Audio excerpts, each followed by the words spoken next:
की बात है, एक बुद्धिमान राजा था। वह एक विशाल राज्य पर राज करता था। राजा अपनी निष्पक्षता के लिए जाने जाते थे। वह अपनी प्रजा के लिए सबसे अच्छा चाहते थे। राजा की एक इच्छा थी।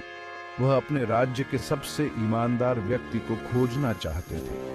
राजा का मानना था कि ईमानदारी महत्वपूर्ण है।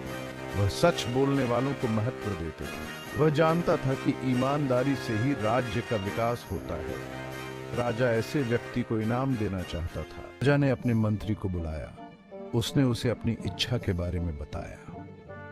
मंत्री बहुत वफादार था। उसने सबसे ईमानदार व्यक्ति को खोजने का वादा किया। मंत्री ने पूरे राज्य का दौरा किया। वह हर वर्ग के लोगों से मिला। उसने व्यापारियों और किसानों से बात की। उसने शिक्षकों और बच्चों से बात की। उसने सभी को ध्यान से देखा। मंत्री ने लोगों से ईमानदारी के बारे में पूछा। वह वास्तव में किसी खास व्यक्ति को खोजना चाहता था। राम नाम के एक गरीब लड़के के बारे में सुना। लोगों ने कहा कि राम अपनी ईमानदारी के लिए जाने जाते हैं। वह हमेशा सच बोलता था, तब भी जब यह मुश्किल होता था। मंत्री ने राम की परीक्षा लेने का फैसला किया। वह उस गांव गया जहां राम रहता था। उसने राम को अपने पास बुलाया। मंत्री ने राम को एक खास सोने का सिक्का दिया। उस पर राजा की मुहर लगी हुई थी। मंत्री ने कहा, यह सिक्का अपने गांव वालों को दिखाओ। उनसे कहो कि तुमने इसे पाया है। कल इसे मेरे पास वापस ले आना। सिक्का ले लिया।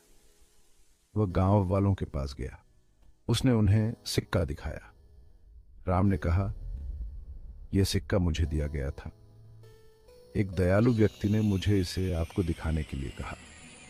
वह चाहता है कि मैं उसे बताऊं कि क्या आपको लगता है कि मैं ईमानदार हूं? गांव वाले हैरान हुए। वे जानते थे कि राम एक सच्चा लड़का है।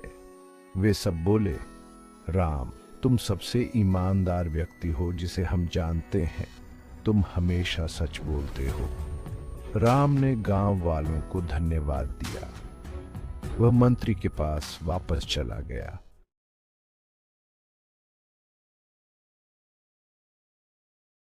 राम अगले दिन मंत्री के पास लौट आया। उसने उसे सब कुछ बता दिया। मंत्री मुस्कुराया। राम की ईमानदारी के बारे में सुनकर वह खुश हुआ। मंत्री राम को राजा के पास ले गया। राजा बहुत प्रसन्न हुआ। उसने राम की सच्चाई की प्रशंसा की। राजा ने राम को अपने दरबार में एक महत्वपूर्ण पद पर नियुक्त किया। वह जानता था कि राम राज्य की अच्छी सेवा करेगा। राम की ईमानदारी ने दूसरों को प्रेरित किया। लोग सच्चाई को अधिक महत्व देने लगे। उन्होंने सीखा कि ईमानदारी से ही फल मिलता है। राज्य अपनी ईमानदारी के लिए जाना जाने लगा। यह राजा के शासन में समृद्ध हुआ।